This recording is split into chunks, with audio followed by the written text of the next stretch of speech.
Chaos in Mexico, captured by someone right here from El Paso. Tonight, how he knew something was wrong and how he survived the deadly attack. Good evening, everyone. I'm Patricia Maese. Shelton Dotson has the night off. This morning's shooting in Playa del Carmen left 5 people dead and a dozen injured. Playa del Carmen is located about 43 miles south of Cancun. CBS 410's Ashley Cullinane joins us with dramatic details from an El Pasoan who was on the scene. The shooting happened outside the Blue Parrot nightclub during a music festival. Playa del Carmen is a popular vacation destination, but when El Paso and Marcos Vasquez saw people running, he says he knew something was wrong. Bright lights and loud music, the usual scene outside this popular strip of bars. But this time people were running. We were very terrified because we didn't know what was happening inside. Marcos Vasquez captured this cell phone video from a bar next door. The street looks like that of a marathon. Then you hear shouting. That's when the camera drops. You can hear bottles smashing and Vasquez trying to get people inside the bathroom. We closed the door of the bathroom with another 8 people inside of just a toilet, and we were just waiting for, I don't know, someone to shoot, someone to kill. Festival organizers say a lone shooter killed 4 people. A 5th person was trampled after the shooting. A dozen others were injured. Vasquez says he left the bathroom after about 10 minutes and ran outside. I didn't know what was happening until I saw this guy on the floor, and I imagined that it was a gunshot. Investigators have detained 4 people. It's unclear if any of them was the shooter. Vasquez says he's sorry to have witnessed the horror in a place he calls paradise. We're very sorry for them. This is not Mexico. At least this is not this part of Mexico. This is a paradise. The motive for the shooting is unknown, but terrorism has been ruled out. Vasquez says he'll be returning to El Paso on Thursday. Reporting live in the studio, Ashley Cullinane, CBS 410. All right, thank you, Ashley. Meantime, the lawyer for the wife of the Orlando nightclub shooter says she's innocent. Noor Salman was arrested this morning. She's accused of interfering with the investigation into the mass shooting at the Pulse nightclub in Orlando, where her husband is accused of killing 49 people. But her lawyer claims she didn't know what her husband had planned and couldn't have predicted what was going to happen. Salman moved to San Francisco after the shooting. She's set to make her first court appearance tomorrow in Oakland. And we're learning more about the man who was killed in a shooting in West El Paso over the weekend. Take a look at your screen. These are some photos of Daniel Morua's family showed to us. He had 2 daughters, ages 7 and 2, and a son on the way. His girlfriend is 6 months pregnant. Family members say he was a wonderful father and a talented tattoo artist. Morua was shot and killed Saturday at a home on Canterbury Street just off Mesa and Executive. There was an argument with Clifton Stevens, who lives at the home. Police say Stevens pulled out a gun and shot Morua. Tonight, Stevens is charged with murder. We checked jail records a few minutes ago. He was still in the county jail on a $900,000 bond. And one of the FBI's most wanted fugitives sits at the El Paso County Jail as he waits to be extradited. Terry Strickland is accused of killing 2 people in Wisconsin back in July. Strickland was hiding in El Paso for some time before he was caught. Neighbors at the Parkland Mobile Home Park say in Northeast El Paso, they tell us that they saw him at least a few days before he was arrested. Now they're using this as a lesson to be more aware of their surroundings. That's kind of freaky and kind of scary at the same time. Yeah, I seen him, just kind of a glance at him, but yeah, I'd recognize him if he came back through here again. Of course, I just wave at everybody. It's not clear why Strickland was in El Paso. The FBI says that's still under investigation. But the FBI did say it appears Strickland was in the process of moving from one El Paso location to the Parkland mobile homes. And new tonight, New Mexico State Police are investigating a deadly crash in Las Cruces. These are pictures sent to us by a viewer. Police say the driver of a stolen SUV died after crashing into a tree. Investigators say they're not ruling out that weather might have been a factor in the crash. That's because the roads were wet when the driver lost control of the SUV. The driver was taken to the hospital where he later died, and his name has not yet been released. And bad weather is also being blamed as the cause of a deadly crash near Midland involving a driver from El Paso. El Paso and Luis Rangel was heading east on State Highway 158 Saturday morning. It was raining and the roads were slick.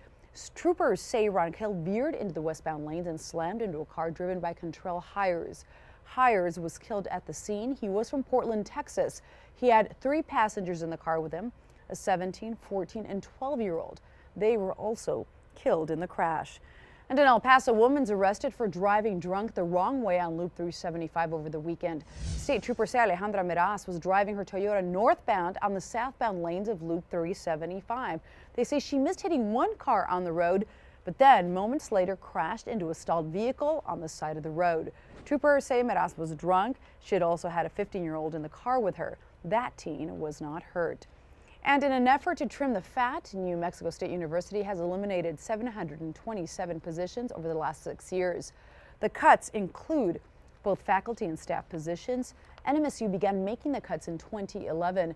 The university began seeing a steady decline in enrollment along with getting less state money. The job cuts translate into a reduction of more than $17 million in payroll a year. And you can expect some traffic delays in Horizon City tomorrow. That's when the East Lake widening project is set to officially get started. And for now, people we talk to say they're already planning ahead their commutes for the week. Businesses in the area are looking ahead. Wing Daddy's assistant manager, Vanessa Ramirez, is no stranger to traffic delays. She used to work at the Mesa location during the GO 10 closures. You're gonna have to do it all over again. Yes. deal with it again. Well, this time I'm aware of it, so I'll get a heads up next time. Leave, 2 hours before work, and I know most of the servers and my cooks are going to be running a little bit late because of due traffic. And you can expect long delays and closures until July. And in your traffic alert tonight, get ready for more closures on the west side of town. Lane on I-10 West is closed between the Sunland Park overpass and the North Mesa underpass. I-10 East is also closed at the North Mesa exit. It'll reopen at 6 a.m. The same closure will happen again tomorrow. And also tonight, I-10 West is completely closed at the Sunland Park exit ramp. That closure is happening from 9 p.m. to 6 a.m. through tomorrow. And of course, for your latest traffic updates, you can count on CBS 4 Daybreak every weekday from 5 to 7 a.m. President Obama chose to spend Martin Luther King Jr. Day the way he's done it the previous 7 years, working. CBS News' Craig Boswell is in Washington, D.C. with how others chose to commemorate Dr. King. The President and First Lady helped paint a mural featuring Dr. Martin Luther King Jr. at a family shelter in southeast Washington, D.C. It's all part of their annual Day of Service project. I just want people to know I did not do all this. Across town, crowds gathered as incoming Vice President Mike Pence visited the Martin Luther King Jr. Memorial on the National Mall. The Pettijohn family made sure they'll never forget their stop at the memorial. Kind of like the pinnacle, I think, of our weekend before we head back to Dallas. There are extra layers of emotion for families who have planned their visit here to the MLK Memorial on the final few days of President Obama's administration. President Obama's presidency brought a lot of pride to a lot of families, but in particular to our family as African Americans. It's a big deal for us, and we're sad to see that era end. One of the hottest tickets in town is to get into the new National Museum of African American History and Culture. They said I had the tickets and I was so excited. Lisa Payton and her family came from New York. It's nice to see a change and see what the past has done and what we're at now. President-elect Donald Trump had been planning to visit the museum today, but canceled due to scheduling conflicts. Craig Boswell, CBS News, Washington. The Trump administration says that he will visit the museum sometime after he takes office. The last man to walk on the moon has died. NASA says Eugene Cernan died today. Cernan flew 3 times in space. He first piloted the Gemini 9 mission in 1966. Then he served as lunar module pilot for Apollo 10, which descended to within 8 nautical miles of the moon's surface in 1969. And finally, in 1972, Cernan left his footprints on the moon's surface while a crew member of Apollo 17. Cernan later worked as a TV commentator for early space shuttle flights. He was 82 years old. And just ahead, all for one. Meet the El Paso woman who's joining others in D.C. this weekend and learn about the one thing they have planned to do on Trump's first full day as president. And East meets West. How Golden State roughed up Cleveland tonight in the NBA. And breaking records, how Trump's presidency could affect social networking sites and big technology companies like Netflix. That's just ahead on Many Cents. More stormy, windy weather. What time of the day we'll have the strongest storms is coming up on CBS 4 at 10.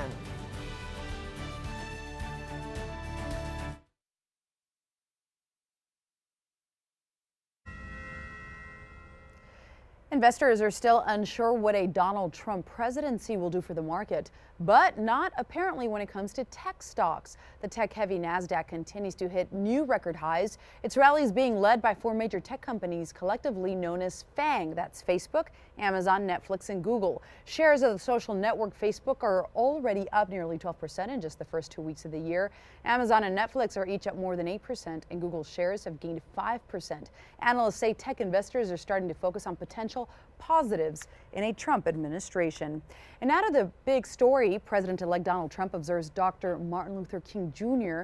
by meeting the son of the late civil rights leader. Mr. Trump and Martin Luther King III talked about civil rights while at Trump Tower today.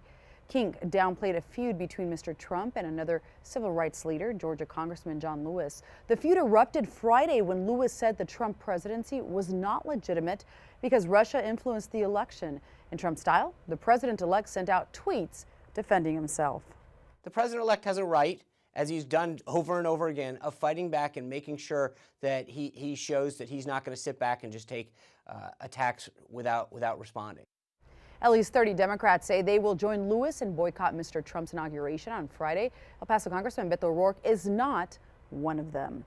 And several El Pasoans plan to be at the nation's capital this week, but one woman who's going says she won't attend the inauguration. CBS 4 at 10's Lachey Wesley shows us what she has planned instead. More than 100,000 women plan to march in Washington, D.C.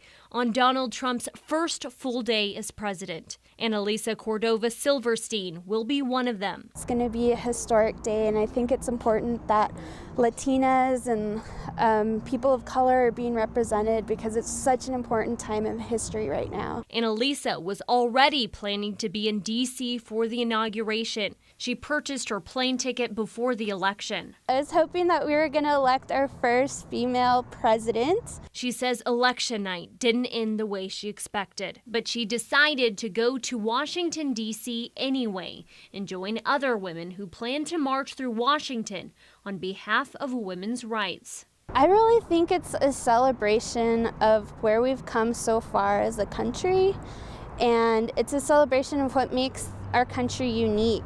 Annalisa said she'll march for all Latinas and the issues that matter most to her. To make sure that we don't lose our health care, we are able to see equal pay for women one day. Lachey Wesley, CBS 4 at 10.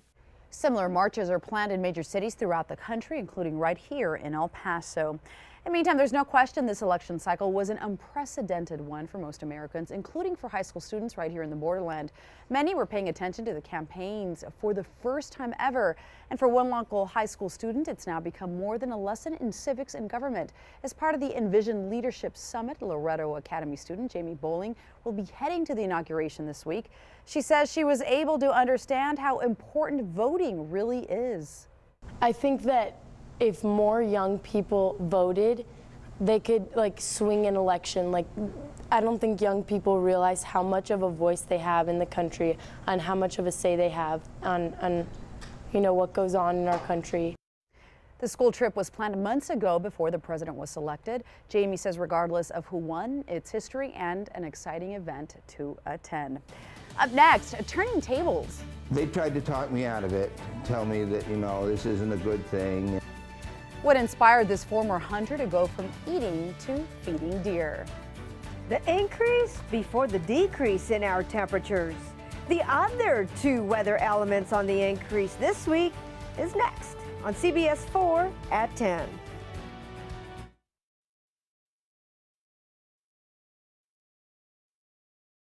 All right, second week of the year. Last week, near record temperatures, and now it's finally feeling like winter. What else can we expect? Chief Meteorologist Sandra Diaz in the Forward Weather Center. Hi, Sandra. Hi.